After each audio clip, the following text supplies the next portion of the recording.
Hi. சின்ன வயசுலேருந்து எனக்கு ஒரு ஆசைங்க, சினிமாவில் டைரக்டர் ஆகணும்னு. ஆனால் அந்த வாய்ப்புகள் எனக்கு கிடைக்கவே இல்லை.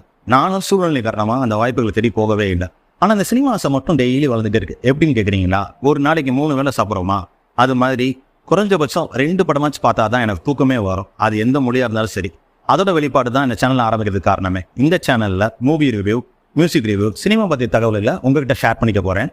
அப்புறம் ஒரு முக்கியமான விஷயம், என் லைஃப் டைம்குள்ளே என் லட்சியத்தை அடைஞ்சே தீருவேன். நான் உங்கள் கண்காட், நீங்கள் பார்த்து கொண்டிருப்பது சினிமா வித் கண்காட்.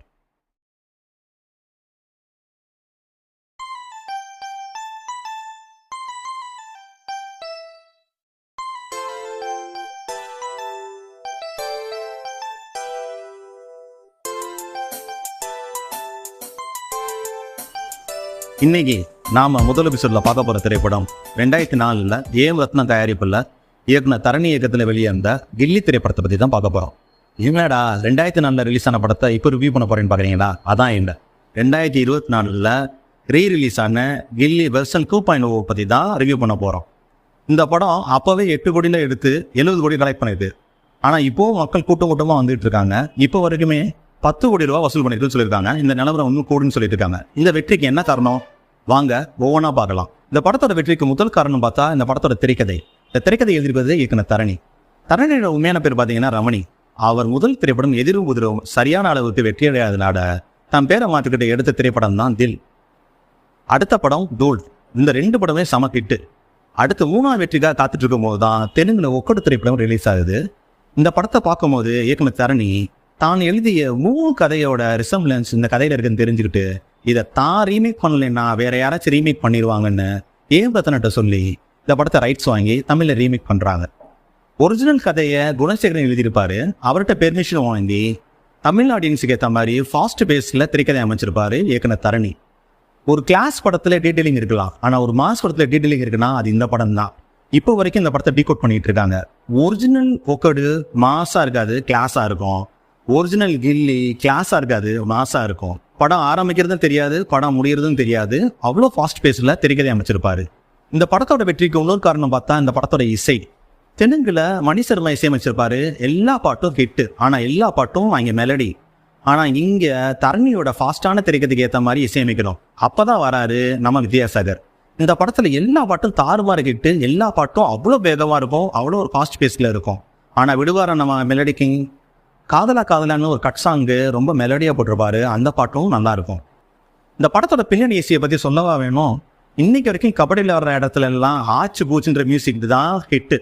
இந்த படம் பட்டி தொட்டிலாம் போகிறதுக்கு இந்த படத்தோட இசையும் ஒரு காரணம். இந்த படத்தோட வெற்றிக்கு இன்னொரு காரணம் பார்த்தா இந்த படத்தோட எடிட்டிங் வீட்டு விஜயன் பண்ணியிருப்பாரு. பொதுவாக தண்ணி படங்களுக்கு எடிட்டிங் தேவை இருக்காது, ஏன்னா அவரே எடிட் பண்ணி தான் எடுப்பாரு. இருந்தாலும் திரைக்கதைக்கு வலு சேர்க்கிற மாதிரி ரொம்ப ஃபாஸ்ட்டாக எடிட் பண்ணியிருப்பாரு பிடி விஜயன். இந்த படத்தோட சினிமாட்டோகிராஃபர் கோபிநாத். வெவ்வேறு லொக்கேஷன் எடுத்தாலும் கலர் டோன் மேட்ச் ஆகிற மாதிரி ஒரே மாதிரி பண்ணியிருப்பாரு. காமெடி சீன்னாலும் சரி, ஃபைட் சீன்னாலும் சரி, விஜயும் திரிசாமியும் ரொம்ப அழகாகவே காமிச்சிருப்பாரு. அப்புறம் இந்த படத்தோட ஆர்ட் டைரக்டர் சொல்லியே ஆகணும், மணிராஜ். 60,000 ஸ்கொயர் ஃபீட்டில் மொட்டமாடி செட்டும் லைட் ஹவுஸ் செட்டும் போட்டிருப்பாரு. 20 வருஷம் கழிச்சு பார்த்தாலும் இப்போவும் ரியலாக இருக்கிற மாதிரி தான் இருக்குது. இந்த படத்தோட வெற்றிக்கு இதுவும் ஒரு காரணம். இந்த படத்தோட வெற்றிக்கு முக்கியமான காரணம் வேற யாரு?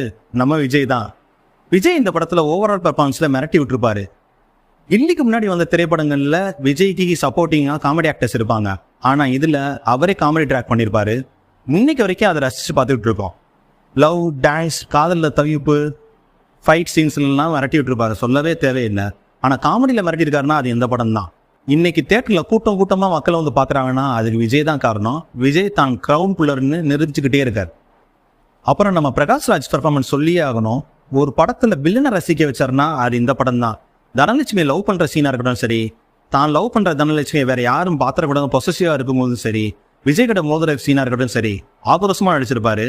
அவர் ஒவ்வொரு டைலாக் டெலிவரியும் தேட்டரில் ரெஸ்பான்ஸ் அவ்வளோ ஒரு ரெஸ்பான்ஸ் இருக்குது. நம்ம திரிசாவோட பெர்ஃபார்மன்ஸ் பற்றி இங்கே சொல்லி ஆகணும். தனலட்சுமியாவே வாழ்ந்திருக்காங்க. அவங்க அழகுலேயும் சரி, டான்ஸ்லேயும் சரி, சும்மா மிரட்டி விட்டுருக்காங்க.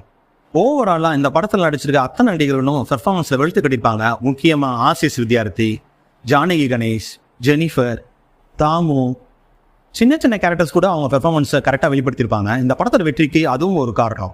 மொத்தத்தில் இந்த படம் இப்பவும் ஓடுதுன்னா அது ஒருத்தரை மட்டும் சொல்லிட முடியாது, ஒரு டீமோட டெடிகேஷன் தான் இந்த வெற்றிக்கான காரணம்.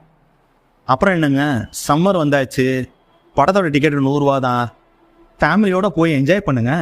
சினிமா வித் கான்காட் சேனலை சப்ஸ்கிரைப் பண்ணுங்க, லைக் பண்ணுங்க, கமெண்ட் பண்ணுங்க, ஷேர் பண்ணுங்க. அடுத்த வீடியோவில் உங்களை சந்திக்க வரை விடைபெறுவது நான் உங்கள் கான்காட். நீங்கள் பார்த்து ரசித்தது சினிமா வித் கான்காட்.